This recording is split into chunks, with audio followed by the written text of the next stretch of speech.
ಒಂದಿಷ್ಟು ಅಂಶಗಳನ್ನು ತಿಳ್ಕೊಂಡಿದ್ದು ಅದರ ಮುಂದಿನ ಭಾಗವಾಗಿ ಇವತ್ತು ನಾವು ತಿಳ್ಕೊಳ್ಳೋಣ ಮಕ್ಕಳೇ. ಹಾಗಾದ್ರೆ ನಿನ್ನೆ ಯಾವ ವಿಚಾರಗಳನ್ನು ನಾವು ತಿಳ್ಕೊಂಡಿದ್ದು ಅನ್ನೋದನ್ನ ನೋಡ್ತಾ ಹೋಗೋಣ. वीरांगना चन्नम्मा। वीरांगना चन्नम्मा का पिता का नाम दूलप्पा देसाई और माता का नाम पद्मावती। दूलप्पा देसाई और माता का नाम पद्मावती। चन्नम्मा का जन्म काकतीय वर्ष में 1778 में हुआ था।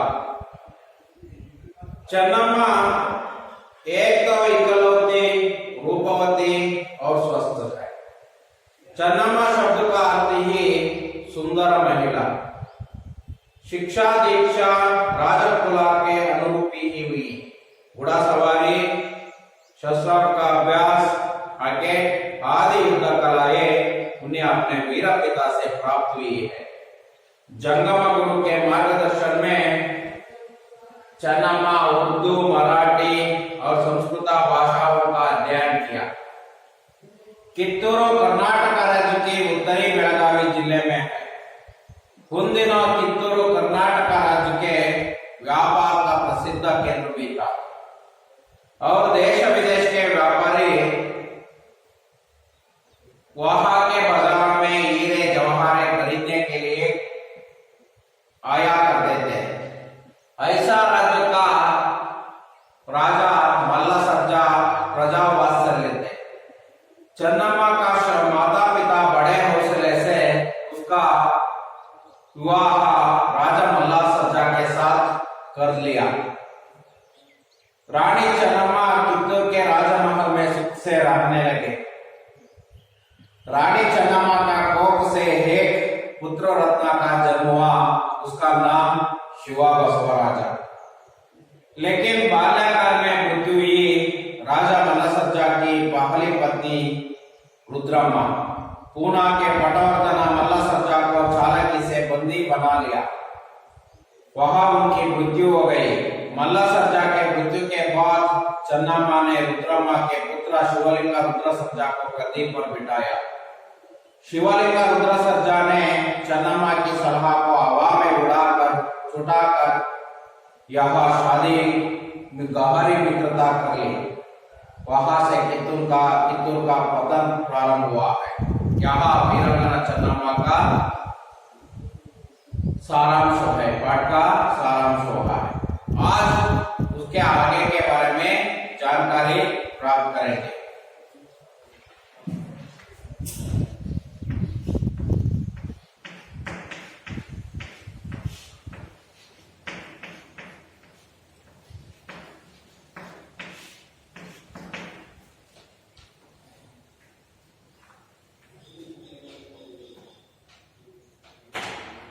राजा शिवलिंग रुद्र सर्जा की मृत्यु 11 सितंबर 1824 को हुई। इसे अंग्रेज कित्तूर राज्य को हड़पाने का बड़ा अच्छा अवसर समझा। राजा निसंतान बड़ा था। उसने अपने एक संबंधी गुरुलिंगा मल्ला सर्जा को गोद लिया था, लेकिन अंग्रेज गोद लिए पुत्रों को उत्तराधिकारी नहीं मानते थे। उस समय डालहौसी गवर्नर जनरल थे। ऐसे अवसर पर रानी चन्नम्मा ने कित्तूर राज्य को संभल कर रक्षा करने की कसम खाई। कित्तूर राज्य में अंग्रेजी सैनिकों के प्रवेश से रानी चन्नम्मा का रक्त खौल उठा, लेकिन उस समय वे कुछ नहीं कर सके। अंग्रेजों से लोहा लेने के लिए उन्होंने भीतर ही भीतर तैयारी आरंभ कर दी। अंग्रेजी प्रतिनिधि तैकरे ने रानी चन्नम्मा को भांति भांति के संदेश भेजे, मगर रानी अपनी स्वाधीनता का सौदा करने पर राजी न हुई। इसी समय तैकरे को कित्तूर राज्य के यल्लप्पा शेट्टी को वेंकटराम नायक देशद्रोह मिल गए थे। वे कित्तूर का नाम पाकर कित्तूर की जना खोदने के में लग हुए थे। तैकरे ने उन्हें कित्तूर का आधा आधा राज्य सौंप देने की लालच दिखाई। बदले में वे कित्तूर के सभी वेद खोलते और बरसात सहायता करने को तैयार हो गए। दोनों ने कित्तूर का शासनभार संभालने का परवाना लेकर चन्नम्मा को दिया।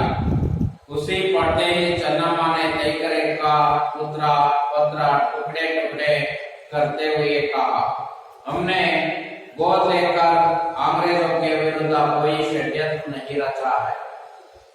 गोद लेना हमारा का अधिकार है, इसे तैकरे नहीं रोक सकता है। हमारे घरेलू मामले में बोलने वाला वह है कौन? कित्तूर स्वतंत्र राज्य है और तब तक रहेगा जब तक मेरे शरीर में प्राण है। यह फाड़ कर सुनते ही दोनों देशद्रोही अपना सा मुहा लेकर चले गए। कित्तूर में गुरु सिद्धप्पा जैसे कुशाल दीवान और बालಣ್ಣ रायಣ್ಣ गजवीरा और चन्नबसप्पा जैसे वीरा योग भी थे, जिसके रास्ते कित्तूर के लिए कोई खतरा न था। कित्तूर की जनता अंग्रेजों की चाल से भली भांति परिचित थी। तैकरे स्वयं बड़ी सेना लेकर कित्तूर आ पहुंचा। कित्तूर रानी उससे नहीं डरी। तैकरे ने 500 सिपाहियों के साथ कित्तूर के किला पर चढ़ाई करने की आज्ञा दे दी। रानी ने वीर सैनिकों को युद्ध के लिए ललकार करते हुए कहा, मातृभूमि के सपूतों, अपने प्राणों की बाजी लगाकर हम अपनी मातृभूमि की रक्षा करते हैं। अंग्रेज इसी हमसे बलपूर्वक जीतना चाहते हैं, लेकिन इसे हम कैसे छोड़ सकते हैं? यह हमें अपने पूर्वजों ने से मिली है। मಕ್ಕಳೇ, ಇದನ್ನ ಓದ್ಕೊಳ್ಳಿ, ಮುಂದೆ ಎಕ್ಸ್ಪ್ಲೈನ್ ಮಾಡೋಣ.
ಏನು ನೋಡ್ತೀನಿ ನೋಡಿ ಮಕ್ಕಳೇ. ಕಿತ್ತೂರು ಕಾ ಪತನ ಶುರುವ, ಕಿತ್ತೂರಿನ ಪತನ ಅನ್ನುವಂಥದ್ದು ಪ್ರಾರಂಭವಾಯಿತು. ರಾಜ ಶಿವಲಿಂಗ ರುದ್ರ ಸರ್ಜಾಕ್ಕೆ ಮೃತ್ಯು, ರಾಜ ಶಿವಲಿಂಗನ ಮೃತ್ಯು ಆಯಿತು. ಅದು ಯಾವಾಗ ಅಂದ್ರೆ 11 ಸಿತಂಬರ್ 1824. ಹಾಗಾದ್ರೆ ಮಕ್ಕಳೇ 11 सितंबर और 1824 में उसकी मृत्यु हुई है। अंग्रेजों ने कित्तूर राज्य को हड़पाने का बड़ा अच्छा अवसर समझा है। अंग्रेजों ने कित्तूर राज्यवನ್ನ हड़पाने ಅಂದ್ರೆ ಕಿತ್ಕೊಳ್ಳೋದಕ್ಕೋಸ್ಕರ बहुत अच्छा अवसर समझाया है, ಒಳ್ಳೆ ಅವಕಾಶ ಅಂತ ಅಂದ್ಕೊಂಡು. ಯಾಕಂದ್ರೆ ಶಿವಲಿಂಗ ರುದ್ರ ಸರ್ಜನ ಮೃತ್ಯು ಆದ್ಮೇಲೆ ಯಾರು ಇಲ್ಲ, ಈಗ ಒಳ್ಳೆ ಅವಕಾಶ, ನಾವು ಈಗ ಈ ರಾಜ್ಯವನ್ನು ಕಿತ್ಕೊಳ್ಬಹುದು ಅಂತ ಪ್ರಯತ್ನವನ್ನ ಮಾಡಿದ್ರು. ರಾಜ ನಿಸ್ಸಂತಾನ, ರಾಜನಿಗೆ ಯಾವುದೇ ಮಕ್ಕಳಿರಲಿಲ್ಲ, ಗೊತ್ತಾಯ್ತಾ? ಯಾಕಂದ್ರೆ ಇದ್ದಂತಹ ಶಿವ ಬಸವರಾಜ ಬಾಲ್ಯಕಾಲದಲ್ಲೇ ಸತ್ತೋದ್ರೆ ಚೆನ್ನಮ್ಮನ ಮಗ ರುದ್ರಮ್ಮನ ಮಗನಾದಂತಹ ರಾಜ ಶಿವಲಿಂಗನು ಸಹ ಸತ್ತೋಗ್ತಾನೆ. ಆಗ उसने अपने एक संबंधी गुरुलिंग मल्ल सर्जा को गोद लिया था. ಆಗ ಒಬ್ಬ ಸಂಬಂಧಿ ಆದಂತಹ ಗುರುಲಿಂಗ ಮಲ್ಲ ಸರ್ಜನನ್ನ ದತ್ತು ತೆಗೆದುಕೊಳ್ತಾರೆ. ಗುರುಲಿಂಗ ಮಲ್ಲ ಸರ್ಜನನ್ನ ದತ್ತು ತೆಗೆದುಕೊಳ್ತಾರೆ. लेकिन अंग्रेज गोद दिए पुत्रों को उत्तराधिकारी नहीं मानते थे. ಆದರೆ ಅಂಗ್ರೇಜರ ಪ್ರಕಾರ ದತ್ತು ತೆಗೆದುಕೊಂಡಂತಹ ಮಕ್ಕಳಿಗೆ ಅಧಿಕಾರವಿಲ್ಲ ಅಂತ ಅಂದ್ಕೊಂಡಿದ್ರು. उस समय डालहौसी गवर्नर जनरल थे. आ समय डालहौसी आदंತಹ गवर्नर जनरल इद्ದರು. ऐसे अवसर पर रानी चन्नम्मा ने कित्तूर राज्य को संभाल कर रक्षा करने का कसम खाई है. ಇಂತಹ ಅವಕಾಶದಲ್ಲಿ ರಾಣಿ ಚೆನ್ನಮ್ಮ ಏನ್ ಮಾಡ್ತಂದ್ರೆ ಕಿತ್ತೂರಿನ ರಾಣಿ ಚೆನ್ನಮ್ಮ ಕಿತ್ತೂರು ರಾಜ್ಯವನ್ನ ಸಂಬಾಳ್ಕರ್ ನೋಡಿಕೊಂಡ್ಬಿಟ್ಟು ರಾಜ್ಯವನ್ನ ರಕ್ಷಣೆ ಮಾಡುವಂತ ಕಸಮ್ ಅಂದ್ರೆ ಪ್ರತಿಜ್ಞಾ ಕಾಯಿ ಹೈ. ಕಸಮ್ का मतलब प्रतिज्ञा.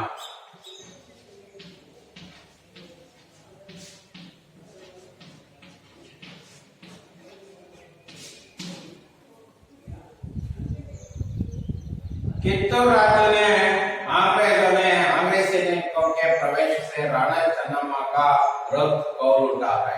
ಕಿತ್ತೂರು ರಾಜ್ಯದಲ್ಲಿ ಅಂಗ್ರೇಜಿ ಸೈನಿಕರ ಪ್ರವೇಶದಿಂದ ರಾಣಿ ಚೆನ್ನಮ್ಮನ ರಥ ಏನಾಯ್ತು, ಉದ್ಯೋಗಕ್ಕೆ ಪ್ರಾರಂಭವಾಯಿತು. ಲೇಕಿನ್ ಉಸ್ ಸಮಯ वे कुछ नहीं कर सके. ಆದ್ರೆ ಆಕೆ ಏನು ಮಾಡುವಂತಹ ಪರಿಸ್ಥಿತಿಯಲ್ಲಿ ಇರಲಿಲ್ಲ. अंग्रेजों से लोहा लेने के लिए उन्होंने भीतर ही भीतर तैयारी आरंभ कर दिया. लोहा लेना यहाँ मुहावरा है.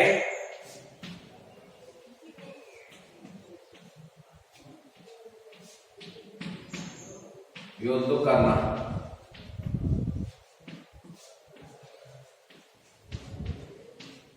ಯುದ್ಧವನ್ನ ಮಾಡುವಂಥದ್ದು. ಲೋಹ ಏನಂದ್ರೆ ಯುದ್ಧ ಕರ್ಣ, ಯುದ್ಧವನ್ನ ಮಾಡುವಂಥದ್ದು. ಯುದ್ಧವನ್ನ ಮಾಡೋದಕ್ಕೆ ಉನ್ಹೋನೆ ಭೀತರ ತಯಾರಿ ಆರಂಭ ದಿಯಾ. ಒಳಗೆ ಏನು ಮಾಡಿದ್ರು, ತಯಾರಿಯನ್ನು ಮಾಡಿಕೊಂಡ್ರು. अंग्रेजी प्रतिनिधि तैकरे ने चन्नम्मा को भांति का संदेश भेजा है.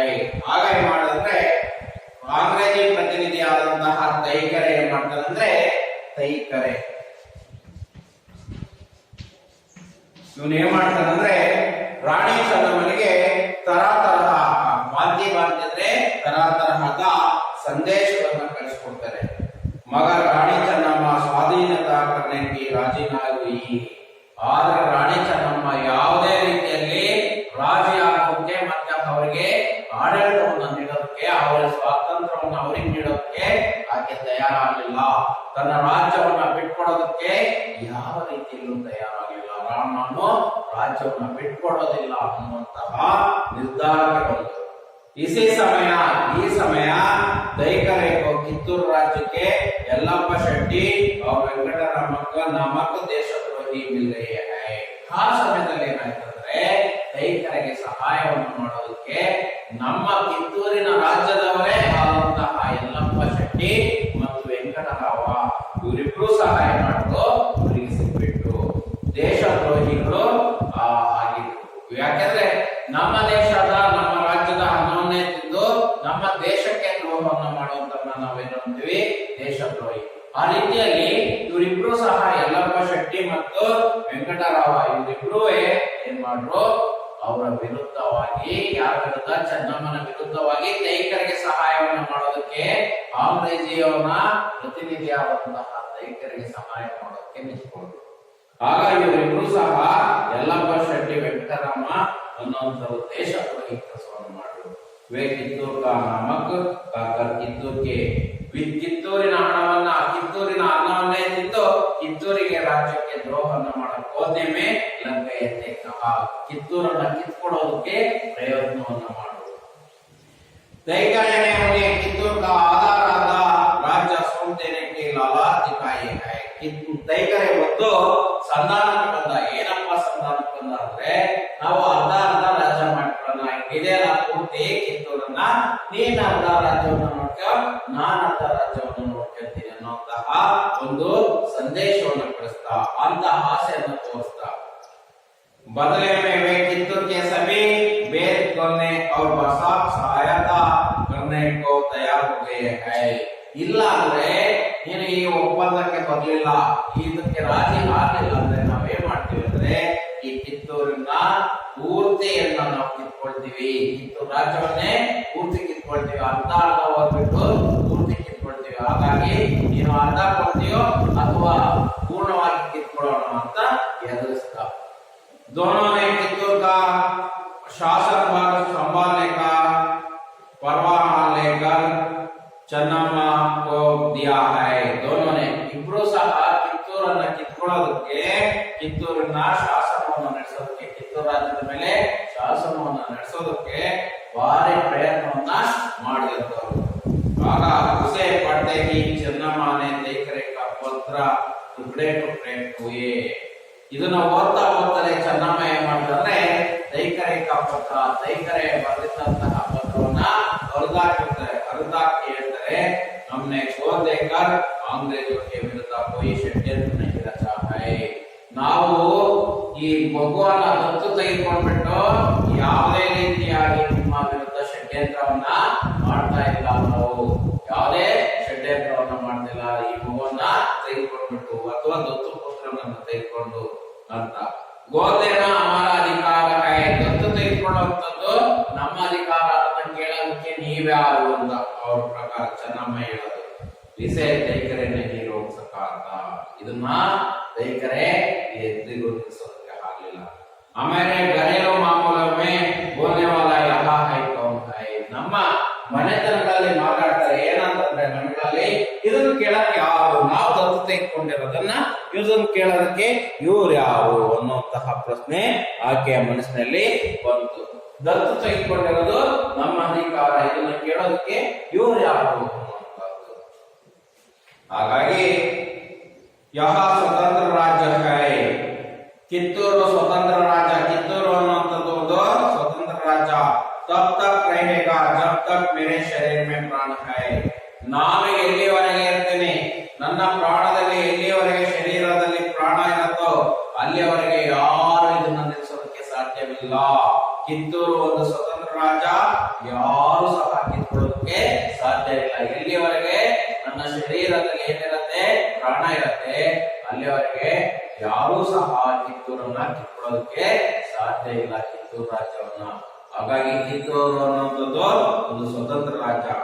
ಯಹ ಪಾಠ कर सुनते ही दोनों देशद्रोही अपना समूह लेकर चल रहे हैं. ಇಬ್ರು ಸಹ ಏನ್ ಮಾಡ್ತಾ, ಇದನ್ನ ಹರಿದಾಕ್ಬಿಟ್ಟು, ಆ ಪತ್ರವನ್ನ ತಂದಿದ್ನಲ್ಲ ಆ ಪತ್ರವನ್ನ ಹರಿದಾಕ್ಬಿಟ್ಟು ಈ ಮಾತನ್ನ ಕೇಳಿದ ತಕ್ಷಣ ಇಬ್ರು ದೇಶದ್ರೋಹಿಗಳು ಮುಖ ತೆಗೆಸಿಕೊಂಡು ಹೊರಡ್ತಾರೆ. ಈ ಸಂದೇಶವನ್ನು ಯಾರಿಗೆ ಹೇಳೋದಕ್ಕೆ ಮಕ್ಕಳೇ, ತೈಕರಿಗೆ ಹೇಳೋದಕ್ಕೆ ಹೊರಡ್ತಾರೆ. ರಾಣಿ ಚೆನ್ನಮ್ಮ ಹೇಳಿದಂತಹ ಮಾತನ್ನ ಏನನ್ನ, ಆ ಮಾತನ್ನ ಯಾರು, ಯಲ್ಲಪ್ಪ ಶೆಟ್ಟಿ ಮತ್ತು ವೆಂಕಟರಾವ ಅನ್ನುವಂಥವ್ರು ಇಬ್ರು ಹೇಳೋದಕ್ಕೆ ಹೊರಡ್ತಾರೆ. ಕಿತ್ತೂರ್ ಮೇ ಗುರು ಸಿದ್ದಪ್ಪ ಜೈಸೆ ಕುಶಾಲ ದಿವಾನ್ और ಬಾನಣ್ಣ, ರಾಯಣ್ಣ, ಗಜವೀರ और ಚನ್ನಬಸಪ್ಪ. ಕಿತ್ತೂರಿನಲ್ಲಿ ಇಂತಹ ದಿವಾನರಿದ್ದಾರೆ, ಒಳ್ಳೊಳ್ಳೆ ಮಂತ್ರಿಗಳಿದ್ದಾರೆ, ಮತ್ತೆ ಒಳ್ಳೊಳ್ಳೆ ಸೈನಿಕರಿದ್ದಾರೆ, ಅವರೆಲ್ಲ ಇಟ್ಕೊಂಡು ನಾನು ಕಿತ್ತೂರು ರಾಜ್ಯವನ್ನ ಬಿಟ್ಕೊಡ್ಲ. ಕಿತ್ತೂರು ಒಂದು ಸ್ವತಂತ್ರ ರಾಜ್ಯ. ಕಿತ್ತೂರು ಮೇಲೆ ಗುರು ಸಿದ್ದಪ್ಪ, ಕಿತ್ತೂರಿನಲ್ಲಿ ಗುರು ಸಿದ್ದಪ್ಪ ಇದ್ದಾನೆ. ಜೈಸೆ ಕುಶಾಲದೇವರ ಒಬ್ಬ ಬುದ್ಧಿವಂತ ಮಂತ್ರಿ, ಬಾಲಣ್ಣ, ರಾಯಣ್ಣ, ಗಜವೀರ और ಚನ್ನಬಸಪ್ಪ ಜೈಸೆ ವೀರ ಯೋಧರು ಇವರೆಲ್ಲ ವೀರ ಯೋಧರು ಇಲ್ಲೆಲ್ಲ ಇದ್ದಾರೆ. ಹಾಗಾಗಿ जिसके राते ಕಿತ್ತೂರು के लिए कोई खतर ना था, जिसके राते ಇವರೆಲ್ಲ ಇಟ್ಕೊಂಡು ನಾನು ಕಿತ್ತೂರನ್ನ ಹಾಗಾದ್ರೆ ಬಿಟ್ಕೊಡ್ಲ. ಹಾಗಾಗಿ ನಾನು ಕಿತ್ತೂರನ್ನ ಯಾವುದೇ ಕಾರಣಕ್ಕೆ ಸಹ ಬಿಡೋದಿಲ್ಲ ಅನ್ನುವಂತಹ ಮಾತನ್ನ ಆಕೆ ಹೇಳ್ತಾಳೆ. ಯಾಕೆಂದ್ರೆ ಕಿತ್ತೂರು ಒಂದು ಸ್ವತಂತ್ರ ರಾಜ್ಯ, ಹಾಗಾಗಿ ಯಾವುದೇ ಕಾರಣಕ್ಕೂ ನಾನು ಬಿಡೋದಿಲ್ಲ. ಅವರು ಏನೇ ನನ್ನ ವಿರುದ್ಧ ಷಡ್ಯಂತ್ರವನ್ನ ಮಾಡು ಸಹ ಅವರಿಗೆ ಇವರಿಬ್ರು ಸಾಥನ್ನು ಕೊಡ್ತಾರೆ, ಜೊತೆ ಕೊಡ್ತಾರೆ. ಯಾರು? ವೆಂಕಟರಾಮ ಮತ್ತೆ ಯಲ್ಲಪ್ಪ ಶೆಟ್ಟಿ ಅನ್ನೋರು ಸಾಥನ್ನು ಕೊಡ್ತಾರೆ. ಹಾಗಾಗಿ ಈ ಕಿತ್ತೂರನ್ನ ಕಿತ್ಕೊಳ್ಳೋದಕ್ಕೆ ಪ್ರಯತ್ನವನ್ನ ಮಾಡ್ತಾರೆ.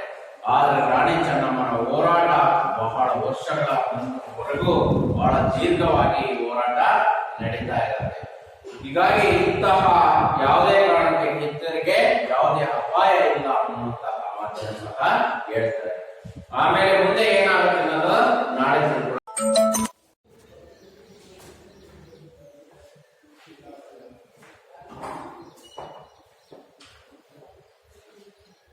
ಹಾಗಾಗಿ ಮಕ್ಕಳೇ, ರಾಜ ಶಿವಲಿಂಗನ ರುದ್ರಸರ್ಜನ ನಂತರ ಮೃತ್ಯುವಿನ ನಂತರ ಆದಂತಹ ಘಟನೆಯನ್ನು ಇವತ್ತು ತಿಳ್ಕೊಂಡಿದ್ದೀರ.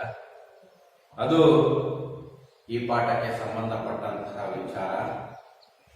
ಇದಾದ ಮೇಲೆ ಒಂದಂಕದ ಪ್ರಶ್ನೆಗಳು. ಚೆನ್ನಮ್ಮ ಯಾವ ವಂಶದಲ್ಲಿ ಹುಟ್ಟು ಅಂತ? ಕಾಕತೀಯ ವಂಶದಲ್ಲಿ. ಚೆನ್ನಮ್ಮ ಶಬ್ದ का अर्थ सुंदर महिला. कित्तूर कहा हुआ कहा है? कित्तूर उत्तरा बेळगावी जिले में.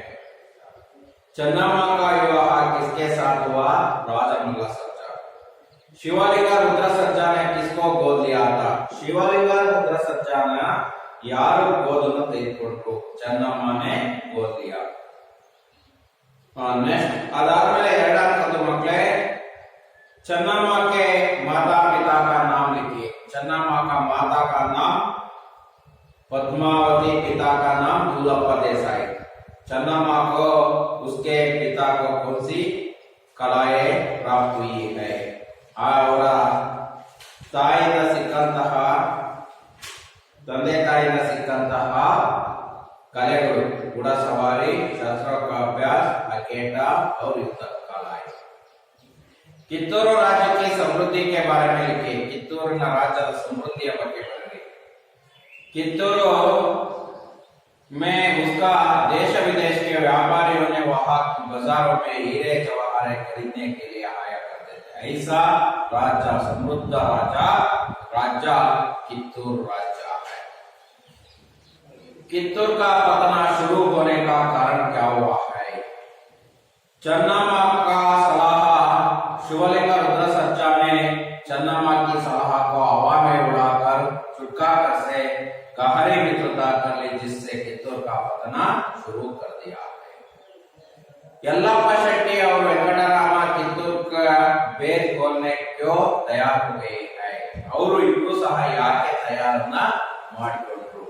दोनों भी देशद्रोह तय ने उन्हें कित्तूर का आधा राज्य सौंपने का लालच दिखाई है. बदले में वे कित्तूर के सभी भेद करना और बरसात सहायता करने का तैयार हो गए थे. ಅಲ್ಲಿವರೆಗೂ ಆಯ್ತು. ಇಷ್ಟು ಇವತ್ತಿನ ಪಾಠಕ್ಕೆ ಸಂಬಂಧಪಟ್ಟಿರುವಂತಹ ಪ್ರಶ್ನೆ ಉತ್ತರಗಳು. ಈಗ ನಾನು ಏನ್ ಮಾಡಿದ್ದೀನಿ ಅಲ್ಲಿವರೆಗೆ. ಇನ್ನೊಂದು ಭಾಗ ಇದೆ ಮಕ್ಕಳೇ. ಆ ಇನ್ನೊಂದು ಭಾಗವನ್ನು ನಾಳೆ ಮಾಡಿ ಆ ಪಾಠದ ಪೂರ್ತಿ ಮುಗಿಯುತ್ತೆ. ಅದ ನಂತರ ನಾವು ತರ್ಕ ಪರೀಕ್ಷೆಯನ್ನ ಮಾಡೋಣ ಮಕ್ಕಳೇ. ಹಾಗಾಗಿ ಈಗ ಮಾಡಿರುವಂತಹ ಎಲ್ಲಾ ಪ್ರಶ್ನೆಗಳನ್ನ ನೋಡಿದೀಗ, ನಾನು ಸಹ ಉತ್ತರ ಹೇಳಿದ್ದೀನಿ. ಅದಕ್ಕೆ ನೀವೇನ್ ಮಾಡಿ ಅಂದ್ರೆ ಈಗಲೇ ನೋಟ್ಸ್ ಅನ್ನ ರೆಡಿ ಮಾಡ್ಕೊಳ್ಳಿ. ನೋಟ್ಸ್ ಅನ್ನ ರೆಡಿ ಮಾಡ್ಕೊಂಡ್ಬಿಟ್ಟು ನೀವೆಲ್ಲ ಬರೀರಿ. ನೋಟ್ಸ್ ಅನ್ನ ರೆಡಿ ಆಗ್ಬಿಟ್ರೆ ನಾವು ಆಮೇಲೆ ಓದ್ಕೊಳ್ಳೋದಕ್ಕೆ ನಿಮಗೆ ಮಕ್ಕಳೇ ಈಸಿ ಆಗತ್ತೆ. ಹಾಗಾಗಿ ನೀವು ನೋಟ್ಸ್ ಅನ್ನ ರೆಡಿ ಮಾಡ್ಕೊಳ್ಳಿ ಮಕ್ಕಳೇ. ಈಗಲೇ ನೀವು ನೋಟ್ಸ್ ಅನ್ನ ರೆಡಿ ಮಾಡ್ಕೊಂಡ್ಬಿಟ್ರೆ ಬಹಳ ಸುಲಭ ಆಗುತ್ತೆ. ಇವು ಈ ಪಾಠಕ್ಕೆ ಸಂಬಂಧ ವ್ಯಾಕರಣ ಅಂಶಗಳು. ನೋಡಿ, ಇನ್ನ ವಿಲೋಮ ಶಬ್ದವನ್ನು ಕೊಟ್ಟಿದ್ದಾರೆ. ಅಸ್ವಸ್ಥ, ಇದಕ್ಕೆ ವಿಲೋಮ ಶಬ್ದ ಸ್ವಸ್ಥ. ಅಸ್ವಸ್ಥ ಸ್ವಸ್ಥ. ಕುರು ಸುಂದರ್.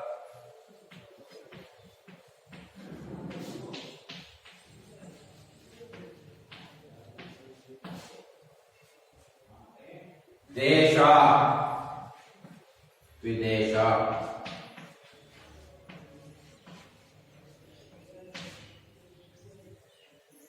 ಶತ್ರುತಾ ಮಿತ್ರತಾ.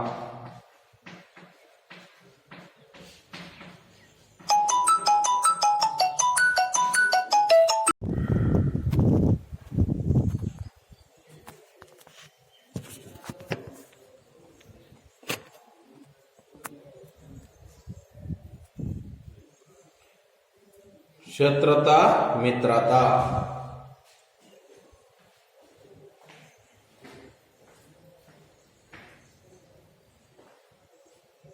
बाहर अंदर.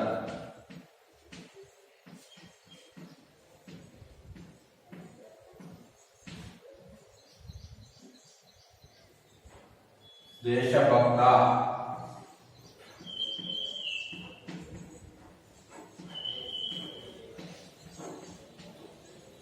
देशद्रोही.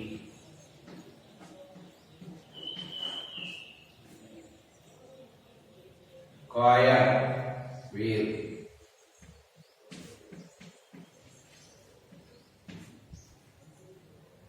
पराजय जय.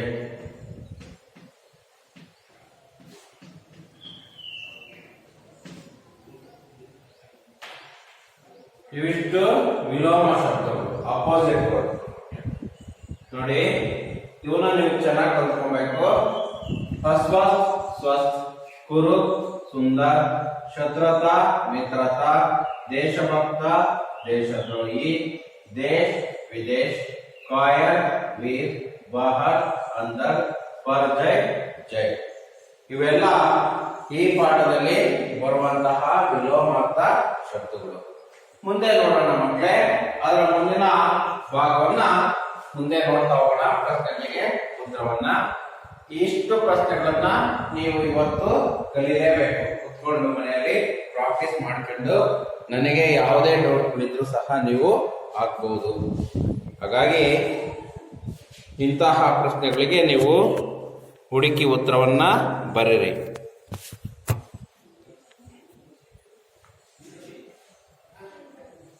ಹಾಗಾಗಿ ಇವಕ್ಕೆ ಯಾವುದೇ ಡೌಟ್ಗಳಿದ್ರು ನೀವು ಕ್ಲಿಯರ್ ಅನ್ನ ಮಾಡಿಕೊಳ್ಬಹುದು. ಇಂತಹ ಪ್ರಶ್ನೆಗಳಿಗೆ ಉತ್ತರವನ್ನ ಗೊತ್ತಿಲ್ಲ ಅಂದ್ರೆ ನಾವು ಅದನ್ನ ಕ್ಲಿಯರ್ ಮಾಡ್ತೇವೆ. ಇದು ಈ ಪಾಠಕ್ಕೆ ಸಂಬಂಧಪಟ್ಟಂತ ವಿಚಾರ. ನಾಳೆ ಮುಂದಿನ ಪಾಠದ ಬಗ್ಗೆ ತಿಳ್ಕೊಳ್ಳೋಣ.